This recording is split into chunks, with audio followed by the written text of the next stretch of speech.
E obrigado a você que está assistindo o nosso vídeo. Se você gosta do nosso conteúdo, por favor, deixe o seu like e se inscreva aqui no canal, né? Pois bem, olha só, a cumprimento de pena no Brasil você tem 3 regimes diferenciados. O regime fechado, que é a cadeia que o pessoal conhece, você fica preso o tempo todo, não pode sair em momento algum, né? Tem o semiaberto, que é quando você fica num estabelecimento como uma colônia agrícola, tem alguns outros estabelecimentos específicos para isso, em que você fica o tempo todo lá, ou então sai só para trabalhar. Mas você tem que dormir na colônia agrícola, você pode sair para trabalhar durante o dia, mas volta para lá, né? E o regime aberto, que são outros estabelecimentos em que você, mais uma vez, tem que dormir na cadeia, mas pode ficar o dia inteiro livre, né? E o que acontece na prática é o seguinte, tirando o regime fechado, os outros dois, tanto o semiaberto como o aberto, costuma acontecer com muita frequência no Brasil a substituição pela prisão domiciliar. Por que isso? Porque simplesmente não tem presídios suficientes nesses regimes, né? Aqui no Rio de Janeiro, por exemplo, tem apenas uma colônia agrícola que fica em Magé, com capacidade para 140 pessoas. Se você parar para pensar, todo prisioneiro, todo mundo que está na cadeia, em algum momento vai passar pela progressão de regime, vai passar pelo semiaberto. Então vai ficar algum tempo no semiaberto. Como é que uma cadeia só com 140 vagas vai dar conta de todo o sistema prisional brasileiro, né? Então, na verdade, não acontece isso. Na prática, vale a súmula vinculante 56 do próprio STF, que diz que se não tiver aqui, ó, a falta de um estabelecimento penal adequado não autoriza a manutenção do condenado em regime prisional mais gravoso. Ou seja, se não tiver vaga na colônia agrícola, a pessoa não pode ficar na cadeia, ela tem que ser colocada num regime mais leve, ou seja, seria prisão domiciliar. É o que se faz normalmente. A imensa maioria dos presos no Brasil que vai para o regime semiaberto, acaba indo para a prisão domiciliar, ou seja, a pessoa ela tem que usar uma tornozeleira ou ela está proibida de sair de casa, mas ela fica em casa, ela fica na casa dela.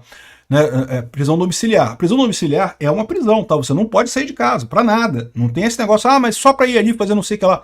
Você pode sair na mesma condição do regime do semiaberto, ou seja, se você trabalha, você pode sair para o seu trabalho e tem que voltar. Então tem um horário certinho, você tem que estar em casa de tal hora, tem que dormir lá. Final de semana não pode botar o pé na rua, só mesmo para trabalhar que você pode sair de casa no regime semiaberto, né?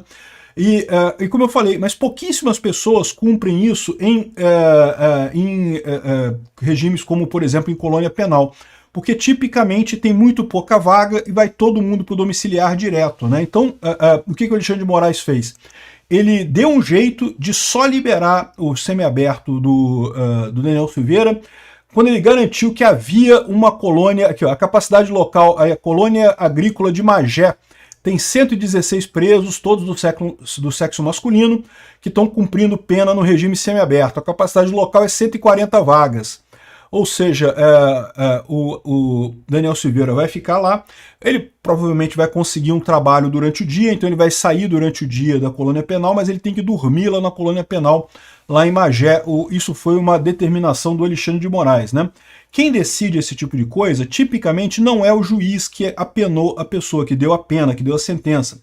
Geralmente, quando você é condenado por um crime, você tem um juiz da execução penal, que é um outro juiz especializado em fazer essa parte do cumprimento de pena.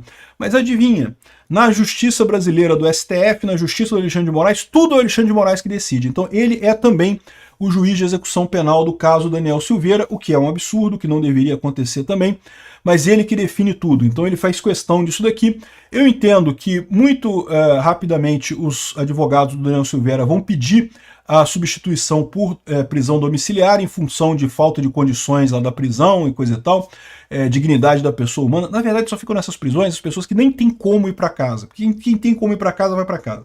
Só quem não tem como ir para casa que fica nessa colônia agrícola ali, né? Mas de qualquer forma, é isso que determinou o Alexandre de Moraes. Já é uma melhora para o Daniel Silveira, como eu expliquei. Basta ele conseguir um emprego que ele vai poder trabalhar fora, vai poder sair de casa, sair da colônia agrícola e trabalhar durante o dia todo, só tem que voltar à noite, mas ele tem que dormir à noite todos os dias lá na colônia agrícola, né? Ele tem que estar lá todos os dias. E, enfim, é melhor para ele, é um ambiente de segurança mínima, geralmente com menos periculosidade, pessoas menos perigosas do que na cadeia, mas a grande jogada é essa, né? Tipicamente, quando você vai para o semiaberto, você vai para casa, a verdade é essa, a maior parte das pessoas aqui no Brasil vai nisso, né? Mas no caso aqui, o Alexandre de Moraes fez questão de manter ele na colônia agrícola, um absurdo esse tipo de coisa. Esse caso todo do Daniel Silveira é totalmente absurdo. O fato de ele ter exigido, né, exame criminológico, depois pediu fazer de novo o exame criminológico, mais adequado, mais detalhado, não sei o que lá, uma coisa sem sentido nenhum. Não se faz isso com preso nenhum no Brasil, mas o Alexandre de Moraes fez questão de fazer com o Daniel Silveira. Por quê? Porque é perseguição mesmo, o cara quer torturar o Daniel Silveira, né? O Daniel Silveira fez um discurso na internet, vocês lembram? Eu achei inapropriado o discurso dele mesmo, mas, cara, ele não falou nada demais ali, né? Ele fez algumas ameaças veladas ao STF, coisa e tal, mas isso não quer dizer nada no final das contas. E mais, ele tinha imunidade parlamentar. O grande erro nesse caso, na minha visão, foi justamente o Lira. O Arthur Lira, que era o presidente da Câmara na época, e botou para votar, e os deputados votaram para permitir a prisão do cara em flagrante, o que é um absurdo. Não deveria ter acontecido isso, realmente uma coisa que não faz sentido nenhum, essa prisão do Daniel Silveira. E não parou por aí, né? Vocês lembram? Ele foi condenado pelo STF a 9 anos de cadeia, o Bolsonaro deu uma graça para ele. Graça é um indulto, um tipo de indulto, né? Que é prerrogativa do presidente da República dar a graça. Ele pode dar essa graça, não tem nada que impeça ele de fazer isso. Aí o STF julgou que não pode. Olha o nível de problema que está se gerando com esse troço, né? O STF simplesmente não aceita nem o Congresso, nem o Executivo, quem manda é ele, pronto. Por quê? Porque o cara ofendeu o pessoal do STF. Foi errado ele ofender? Ele fez ameaças? Fez ameaças. Realmente, ameaça é uma coisa que até na ética libertária não se deve fazer. Mas é questionável se era uma ameaça factível, né? É o que eu falo para vocês. Ameaças factíveis são uma coisa, ameaças que o cara não tem como fazer é bravata, né? E o que ele falou ali para mim é bravata. Ele não tinha como fazer nada daquilo, ele não tinha condições de mandar o exército tomar o STF, ou o que quer que seja, porque de fato ele não tinha esse poder, né? Então é bravata. Se é bravata, não é ameaça no final das contas. Enfim, mais um caso absurdo esse do Daniel Silveira. Já é uma melhora agora, né? Já conseguiu alguma coisa. Ele fez o cumprimento de 25% da pena com 140 dias de redução. Agora, a vantagem é que ele pode agora fazer mais uma progressão para o regime aberto em mais 25% da pena, né? E ele deve ter direito também à liberdade condicional, também nas mesmas condições. Vamos ver, em breve o Daniel Silveira vai sair da cadeia, com certeza. De qualquer forma, a condenação dele foi um absurdo completo, não faz sentido nenhum isso. Obrigado por assistir o vídeo até o final. Além de curtir, compartilhar e se inscrever no canal, considere se tornar patrocinador com valores a partir de R$ 1,99. Clique no botão Seja Membro abaixo para saber as condições e vantagens de patrocinar o canal.